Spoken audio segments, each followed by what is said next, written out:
So the engine is the exhausted fan turbofan.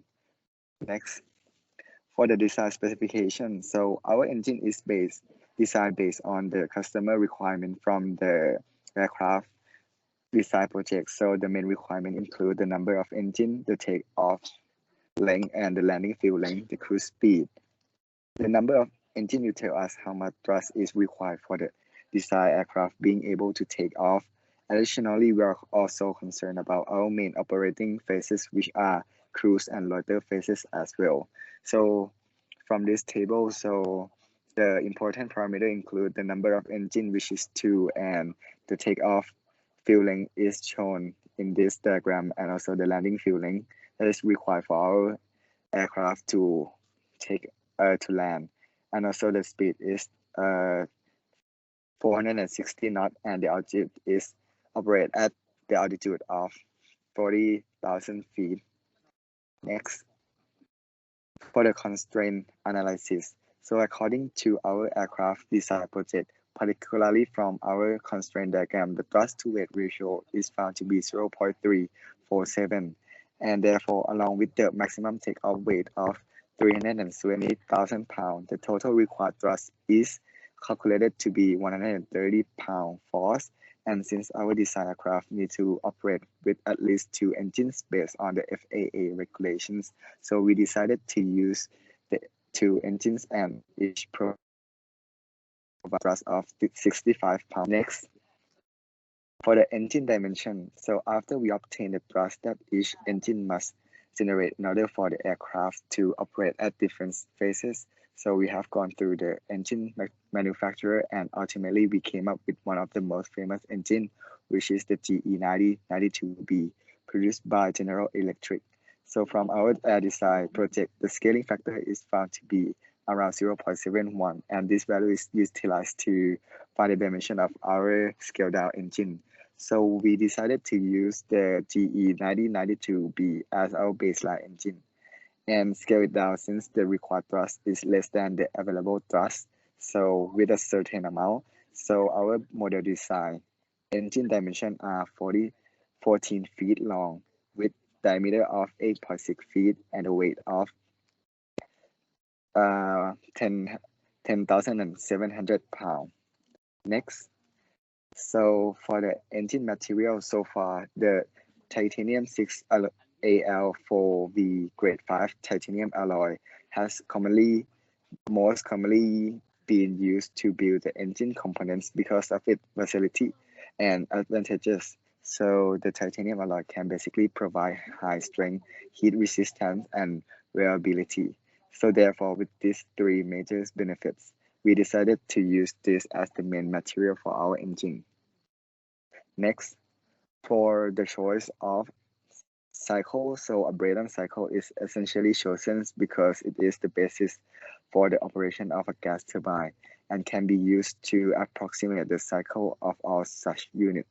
If engine operate with an open cycle, the fresh gas is done to the compressor and the product are extracted from the turbine and not reused. However, for our design engine, the Brayton cycle with closed cycle is utilized, meaning that the compressor and the turbine are on the same shaft, and thus the power is extracted from the fluid from the turbine and used to drive the compressor, also the fan. The TS diagram and PV diagram for the Brayton cycle are shown in this slide, and the compression process in which work is performed on the fluid mechanically, and the pressure and the enthalpy ideally increase isentopically, or the constant entropy is from 2 to 3. And the combustion process in which a fuel burns with the air increase the enthalpy significantly from 3 to 4. And the process 3 to 4 is ideally isobaric, which is the constant pressure.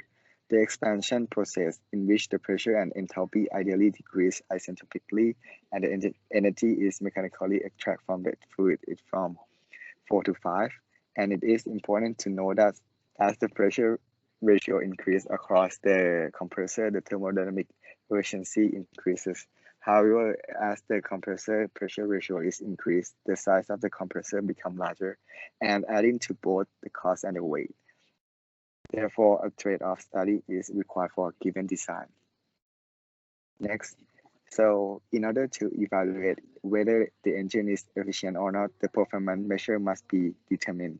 This is a crucial process which it helps us decide the design parameter for our design engine to operate optimally at different phases based on the customer requirement. There are two main performance measures, which are the propulsion measure and the power generation measure. So however, in our study, the propulsion measure will be mainly discussed and including the dimensionless thrust specific fuel consumption and the dimensionless thrust.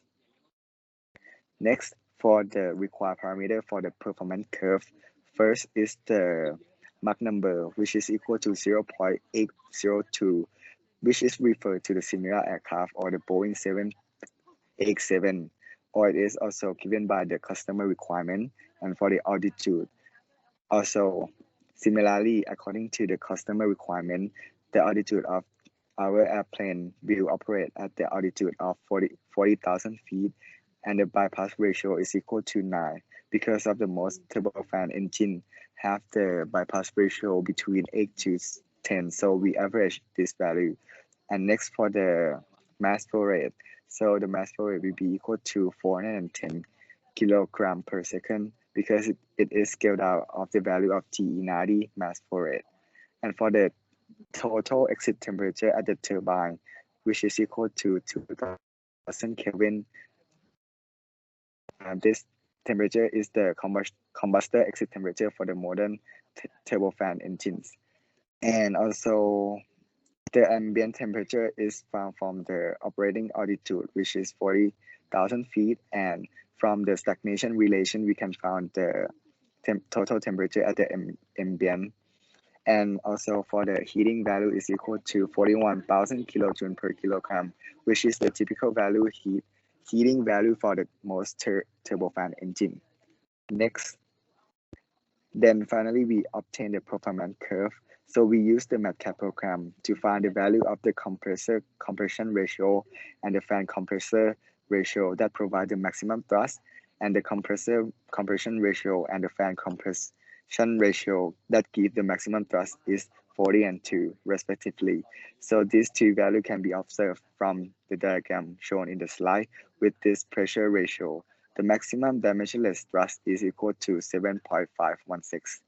And the picture on the right represents the relationship between the dimensionless thrust specific fuel consumption versus the compressor compression ratio and the fan compression ratio. From the MATLAB program, so the dimensionless thrust specific fuel consumption at the maximum dimensionless thrust is found to be equal to 0.004. Next, so we can summarize the performance curve. So the result or the calculated parameter are shown in this slide. So the compressor pressure ratio is equal to 40. So the fan pressure ratio is equal to 2. And with this value, we can find the dimensionless thrust to be 7.5 and the dimensionless TSFC is equal to 0.004. Next, so for the ideal cycle analysis, so all the assumptions required for the ideal cycle analysis are listed below to simplify our calculation process. So 1, the specific heat ratio is equal to 1.4 across the stages, both takeoff and cruise. And 2, the specific heat capacity for the air is equal to 1004 all across the engine during both takeoff and cruise condition. And also, there is no pressure loss during the stage due to the friction, the leakage, and the air bleed, and also the heat loss in the cycle. And we also neglect the shock condition and all form of shocks. And for the nozzle part, it is assumed to be the perfect expansion, which the exit pressure is equal to the ambient temperature, the ambient pressure. And we also neglect the fuel mass flow rate when calculating the thrust. Next, for the ideal cycle analysis, this diagram illustrates the outstage of the exhaust fan turbofan. The incoming air is captured by the engine inlet, and some of the air coming incoming air passes through the fan and continue on into the core compressor and then the burner, where it is mixed with the fuel and combustion occurs.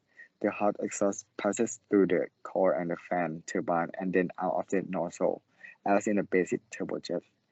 The rest of the incoming air passes through the fan and the bypasses or go around the engine, just like the air through a propeller. The air go through the fan has a velocity that is slightly increased from the free stream. So the turbofan gets some of its thrust from the core and some of its thrust from the fan. The ratio of the air that goes around the engine to the air that goes around the core is called the bypass ratio.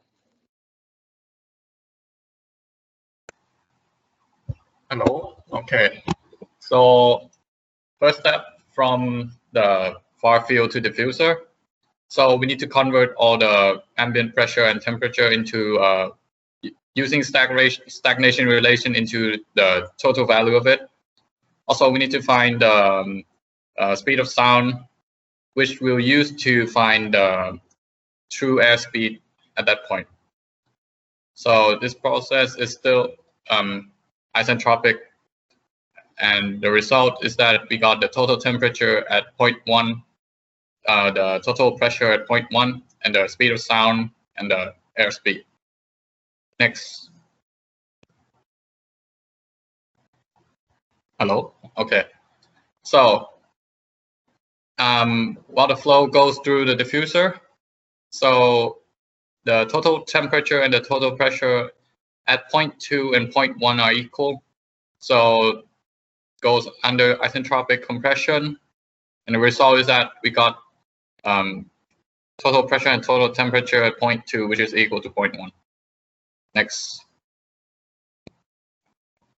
Okay, now going through the compressor, the flow goes under the isentropic compression, which will implement the compression ratio that will be used to find the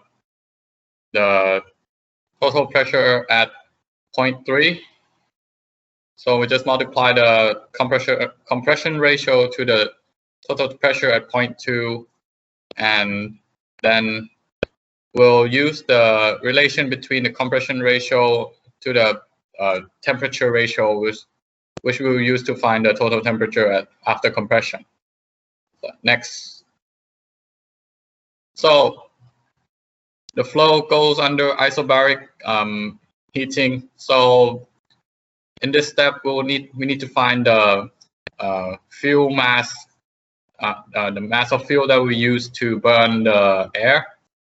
So we'll start off with the total temperature after compression, and then the difference between the combustor exit temperature and compressor temperature exit, multiplied by the Cp, which is the specific heat constant for constant pressure, times the mass that passes through the primary core, which is the total mass divided by bypass ratio plus 1 and divided by the heating value. Then we'll get the mass flow rate of the fuel. And in this process, the total pressure is equal. Okay, for the fan, it goes under isentropic expansion. So we'll input the flow from the diffuser into the fan and times it with the fan compression ratio, fan pressure ratio, sorry. And then we get the total pressure after going through the fan. And same goes for the temperature ratio, which will multiply it, let's say, power it with the gamma minus 1 divided by gamma. And we got the total temperature after the fan expansion.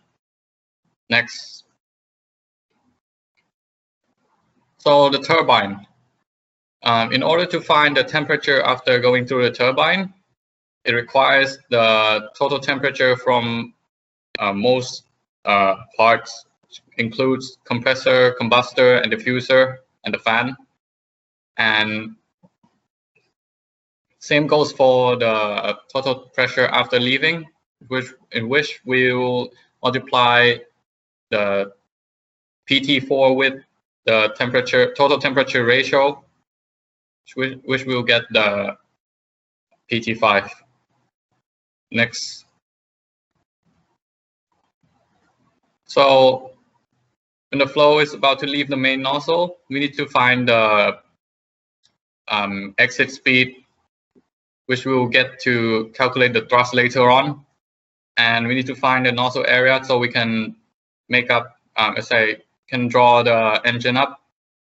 So the flow after leaving the,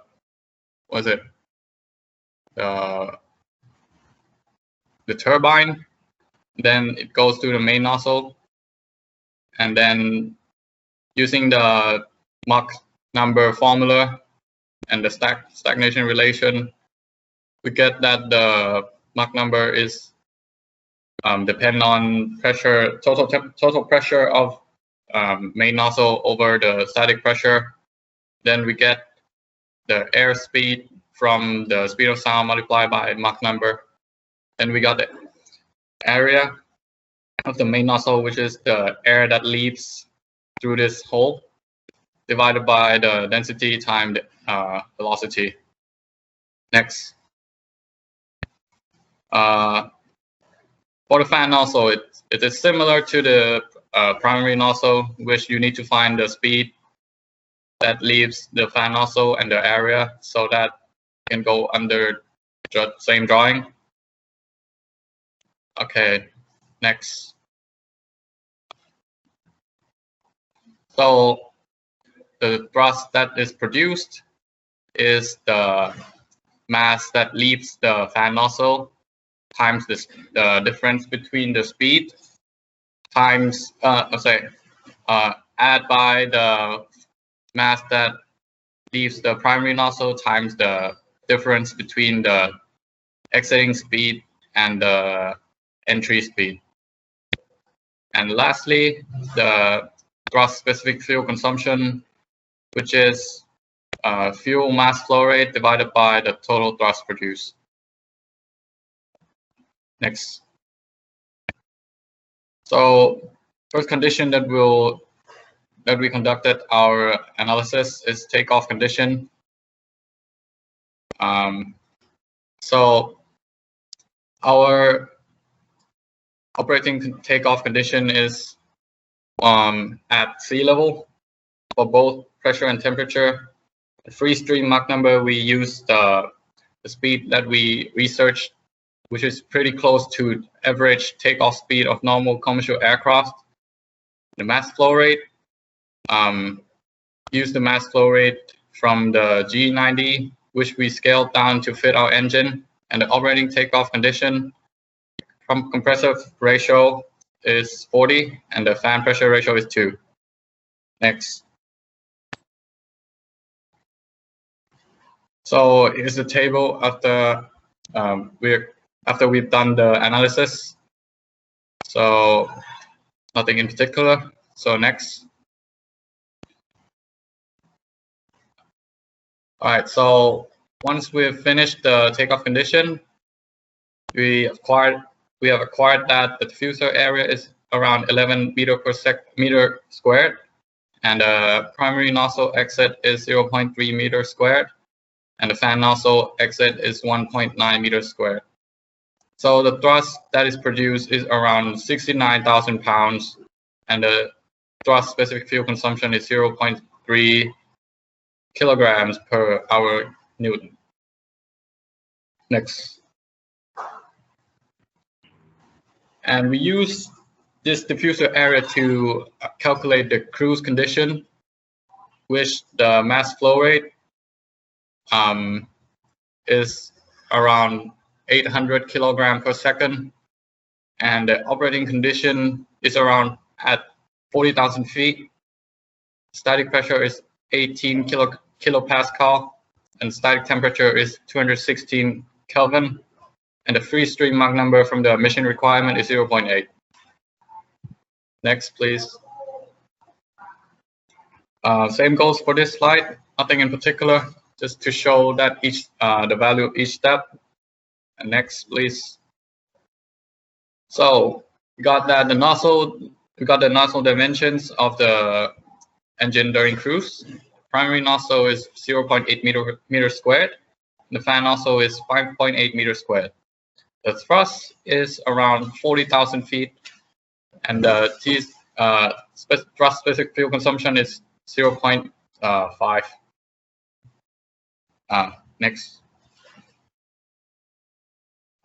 Next. Hello? So, in case of loitering or holding, same diffuser area. So, this case we assume from ICAO standard, we chose the altitude and the flow and the cruise speed at 20,000 feet and 265 knots because our aircraft is Type C commercial jet aircraft.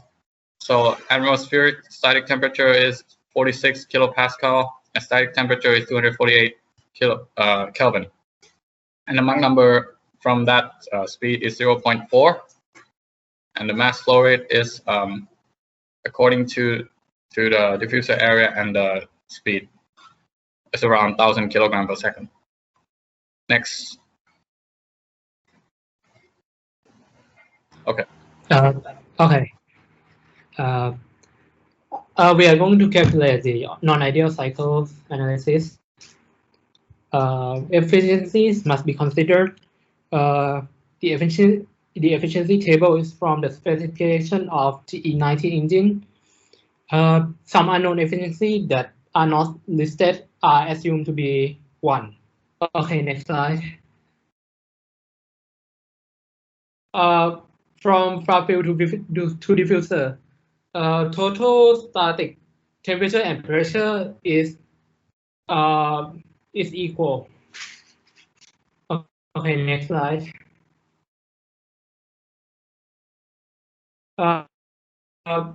In order to define the inlets and outlets dimension of the diffuser, the pressure coefficient needs to be less than 0.6 for separation to not occur. Initially, we chose 0.5 as a condition, but when we actually tested it in ANSYS, separation still occur during cruise. Eventually, we decided to change the pressure coefficient to 0.2 for maximum safety to separation. Then we use the relations on the slide to find the static pressure at the outlet diffuser.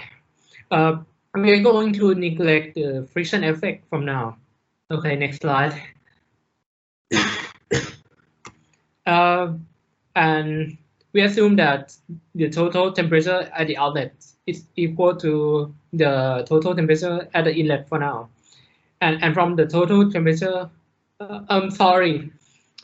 total pressure. And from the total pressure and static pressure at the outlet, we can define the Mach number at the outlet.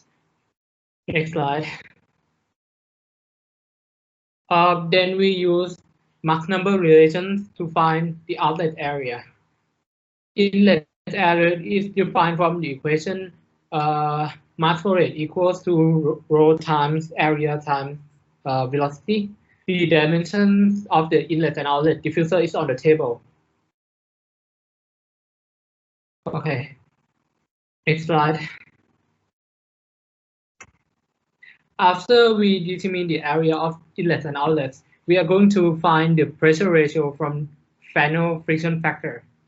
Fano friction factor is estimated to be 0.02 from historical data, and the length of the diffuser is around 1.5 for typical aircraft diffusers. We are going to divide the diffuser into 20 sections and perform iterations based on the equation on this slide. ทีมเปิดกล้อง Okay, sorry.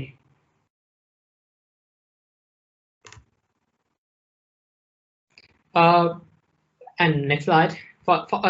This slide. After iterations, we found that the total pressure is almost the same as inlet total pressure. The inlet is roughly the outlet. The pressure coefficient is not shown here, but it is about 0.2. which is less than 0.6, the separation limit. Okay, next slide.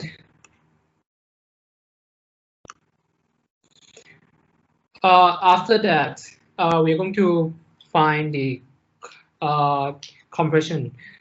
Gamma is obtained from the iteration method, and the compression ratio is equal to 40. The polytropic efficiency is 0.91. We plug in the equation and find the outlet temperature of the compressor. Also, we also know the outlet pressure based on the compression ratio. Additionally, from polytropic efficiency, we can also find the overall efficiency. Okay, next slide. And from iterative method that I mentioned earlier, before we doing the iterative method, we are going to find gamma and Cp for each temperature. These plots are from thermodynamics table, and then we plot approximation curve. After we get the approximation curve, which is in this case in the polynomial form, the equation can be used to determine gamma and Cp for whatever temperature we want. Next slide. Okay. Iterative method is quite similar for all stages. The first get is the first gamma value equal to 1.4, and then we use that gamma and compression ratio to find the outlet temperature. Also, we need to factor in efficiency too. Then find average temperature, and then find the gamma at and find the gamma and temperature at the average temperature, and then find the new T3 based on new gamma from the average temperature, and then find the average temperature again, and then find the gamma value again. Do it over and over until the value converges, and then we get the final value, which is the value we are going to be used in the stages. And this is the table shown here is one of the example of iteration method. Next slide.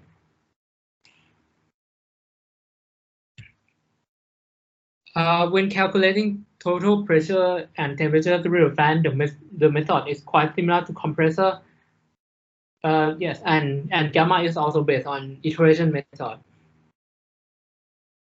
Next slide. From the specification, the pressure drop ratio is around 0.05. The temperature is 2000 Kelvin. So in order for us to find the average heat constant, we are going to use the heat constant at the average temperature from the approximation curve. Yeah, and after that, we can find the mass, the fuel mass flow rate, and also we will also know the exit total pressure of combustion chamber. Next slide. Then we find the turbine work, which is from the work of which is equal to the work of fan and compressor. Then we factor in the efficiency, polytropic turbine efficiency, and we perform iteration method to get gamma and Cp. Then we get the exit total temperature and pressure at the exit of the turbine. Okay, next slide.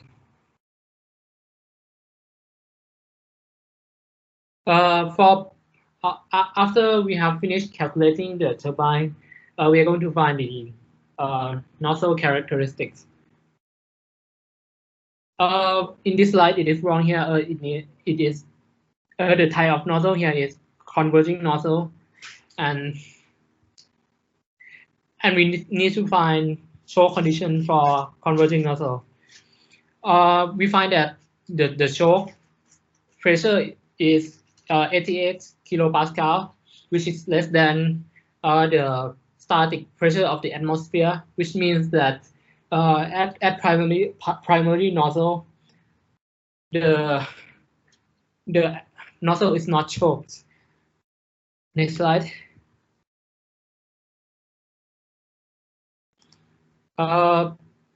Then we use the relations to find the exit airspeed, temperature, density, and ultimately the exit area.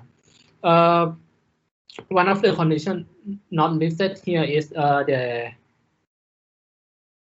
exit static temperature is equal to the atmosphere static.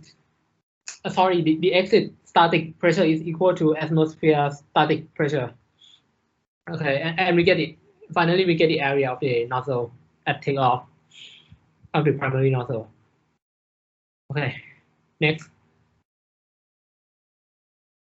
And for the fan nozzle, the flow is choked. As we can see here, 106 kilopascal is more than the static atmospheric temperature, 101 kilopascal, which means that the Mach exit number is 1. And then from that Mach number, we density, velocity, and the area at the exit. After knowing all the exit velocity and pressure from both nozzles, thrust can be found from the momentum equation, which is 66,000 pound force. Okay, next slide. And this table lists our temperature and pressure for every stage in takeoff phase.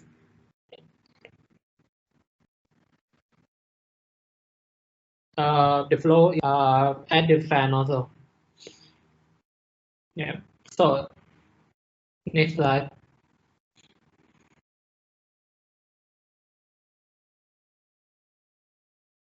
Hello.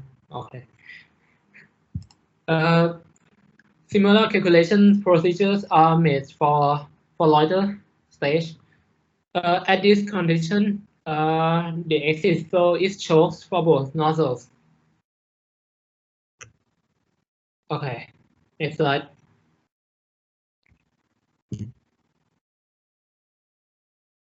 For cruise, it can also be seen that the flow at the exit from both nozzles are choked. Yep. And after we find the characteristic pressure and temperature for all stages for 3 phases, we can find the nozzle dimension at different phases and compare the size. The table above lists the nozzle configuration during takeoff and cruise phase. Note that when we calculating the nozzle radii, the area of the middle shaft is also considered. The nozzle area, as it can be seen here, increases with higher altitude. Thrust also decrease due to lower air density, and TSFC increases. Next slide. And for the cruise phase, it is where the nozzles are fully open. It can be seen here that from all these phases, as the altitude goes higher, the nozzle needs to be opened wider. Thank you.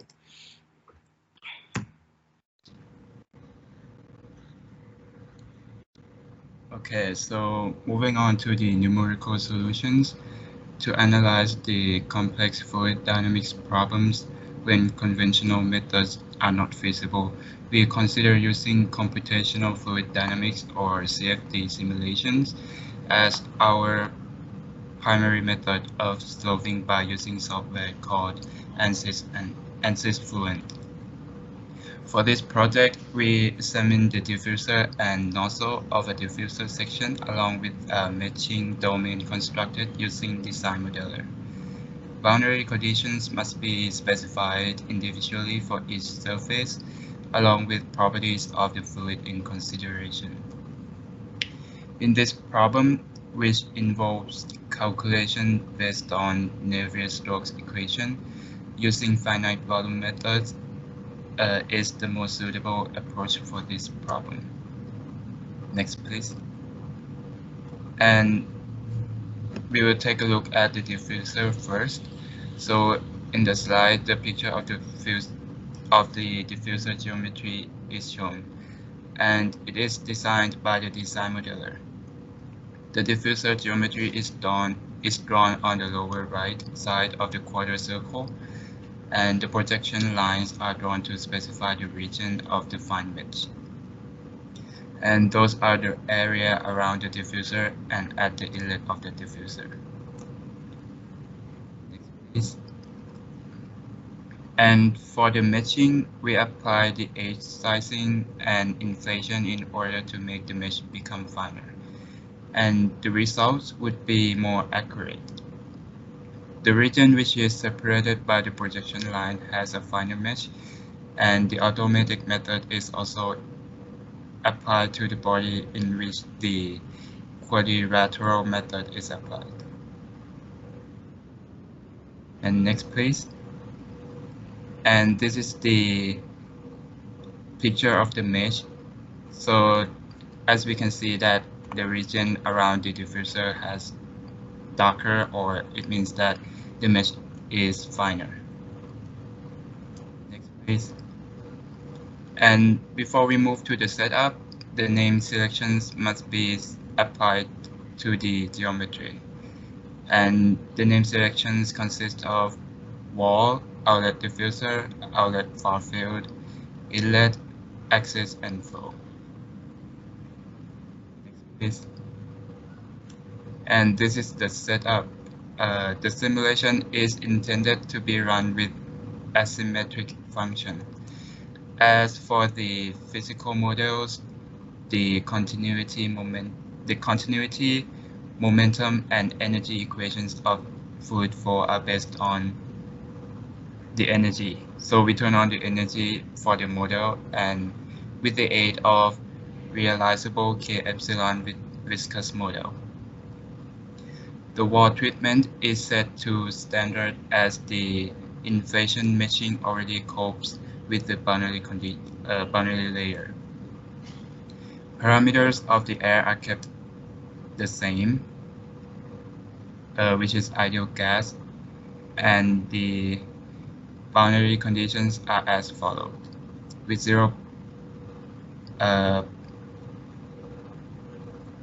with the pressure of 1,300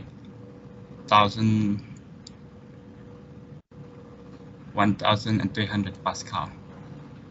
And the table shows the parameters for the takeoff condition. And for the cruise and loiter condition, the gate pressure and Mach number are altered regarding the summary tables for the non-ideal case, while other parameters are kept the same. For the axial component is determined to be 1, since the diffuser is operating at 0 angle of attack. And here's the results.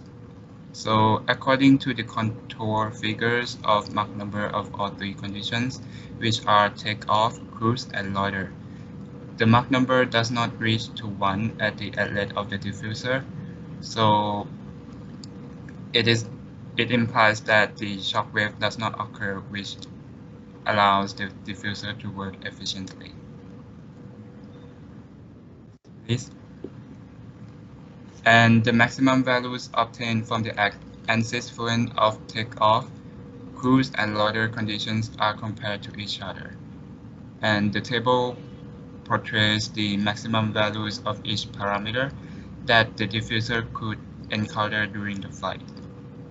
So for the diffuser, the most of the maximum values occur when the diffuser is at the takeoff condition, while the Mach number reaches maximum at the cruise condition. So for the maximum static pressure is 104 and total pressure is 143 kilopascal, and static temperature is 290, total temperature is 291. Mach number is almost to 1, which is 0.967, and velocity magnitude is 324. Next, please. And here are another results that we investigate the flow characteristics at different angle of attacks. So the engine must encounter air in different angles of attack since during the flight, the engine can interface with calm, trim, and stall angle. It is designated that the calm angle is equivalent to 12 degrees. And also due to the wing design data, the trim angle and stall angle are 2.8 and 20.8 degrees respectively. Regarding the Mach number contours at different angles of attack of the diffuser, it is shown that the Mach number does not reach to 1 at the inlet of the diffuser. Therefore, this diffuser design is suitable for the engine to operate at different conditions with various angles of attack. However, at the stall angle, the shock wave is likely to occur at the upper rear part of the diffuser. And in conclusion, for the diffuser, the design of the diffuser passes our requirement. Therefore, this design will be implemented in the engine. And next, please. And moving on to the nozzle, the picture here shows the nozzle geometry, and it is also designed by the design modeler. And the nozzle geometry is drawn on the lower left side of the quarter circle. The projection lines are drawn to specify the region of the fine mesh. So in this design, the nozzle consists of fan nozzle and primary nozzle. Please. And for the mesh, the automatic method is quadrilateral dominant, and the edge sizing and face meshing are also applied to make the mesh becomes finer. The inflation also helps the edge of the nozzle to become finer also. And this method can help in yielding more accurate data. And the picture here shows the mesh result. As we can see that the nozzle region has the finer mesh compared to the outer region. Please. And also we need to apply the name selections. The name selections consist of the inlet far field, inlet fan nozzle, axis, outlet far field, inlet primary nozzle, and more. So for the setup, the table shows the setup variables for the takeoff condition. For cruise and loader condition, the gauge pressure inlet, gauge pressure, and temperature are altered according to the summary tables for the non-ideal case. Next. And here is the result for the takeoff condition. So we expect that the shock wave should occur at the outlet of the fan nozzle, but not at the outlet of the primary nozzle. So here we can, as we can see in the slide, that at the fan nozzle there's the red contour, which shows that the Mach number is very high.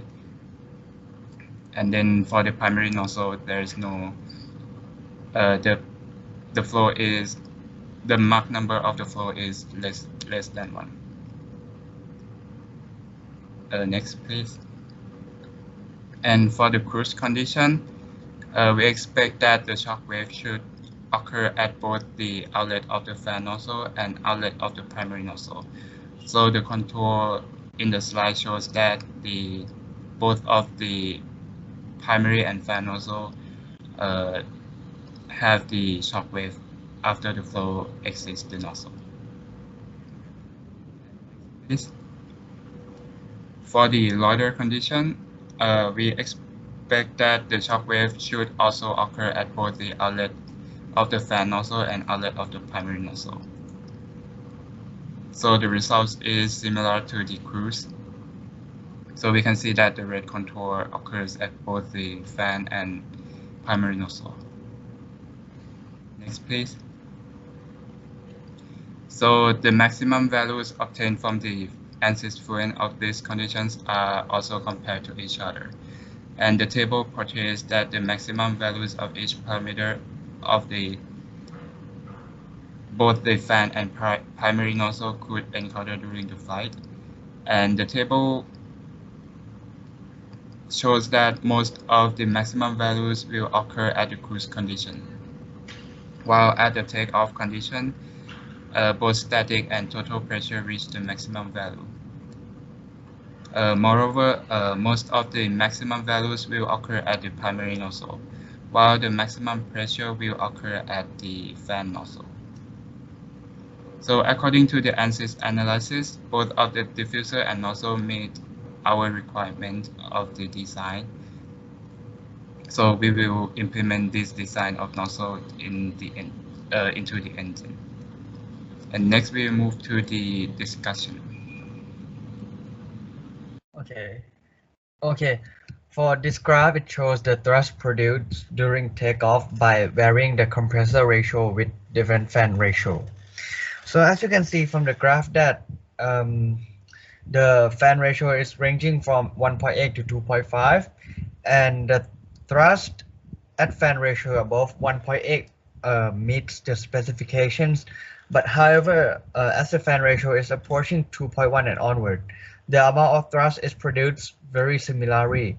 Therefore, we chose fan ratio equals to 2, which covers most of the compressor ratio range and provides the adequate thrust. And this is a graph show the relationship between the thrust produced during cruise by varying compressor ratio with different fan ratio.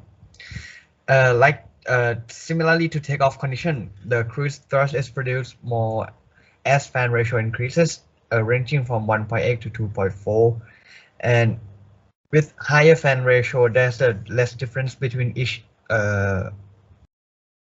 thrust. In this phase, there's one more factor that must be considered, which is fuel efficiency that will be discussed in the next picture. And we also shows the fan ratio to equal to 2. And this is the thrust-specific fuel consumption during cruise by varying the compressor ratio with different fan ratio. In case of fuel efficiency, fan ratio affects thrust-specific fuel consumption in a way that higher fan ratio decreases thrust-specific fuel consumption. So the value we choose, which is in the middle of those range. And we have 3 issues to discuss in this project. The first one is an optimized engine. This is the issue we faced during the drawing of 3D model, is that our engine looks a little bit odd, and what I say is unoptimized. The diffuser in it is larger than it should be compared to the normal turbofan engine, but however it can be still installed under both wings with enough clearance for the FAR25. And from this issue, we suspect that the cause is from our calculation process, since we started the cycle analysis from takeoff condition and later work on the cruise and loiter condition. Since we have started from takeoff condition, the diffuser area become large since there's plenty of air at sea level. However, we later did the calculation the other way around and calculated the diffuser inlet area was approximately half of the former method because air is half dense in the density at cruise altitude. Then using the area from cruise condition to calculate thrust at takeoff, the engine could not generate enough thrust for takeoff, so that we can conclude that our engine, even in the similar dimensions, worked in all conditions. This is mainly owing to the previous discussion about the supplementary air suction. Additionally, even more thrust can be produced if the nozzle type is changed to primarily nozzle, reach choke condition among 3 flight phases except primary nozzle at takeoff.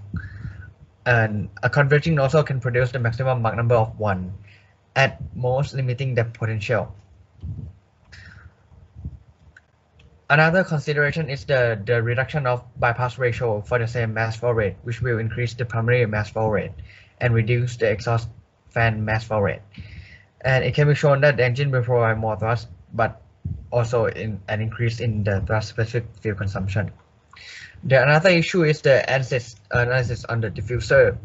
From the diffuser design, when we do the analysis, we have to use trial and error method.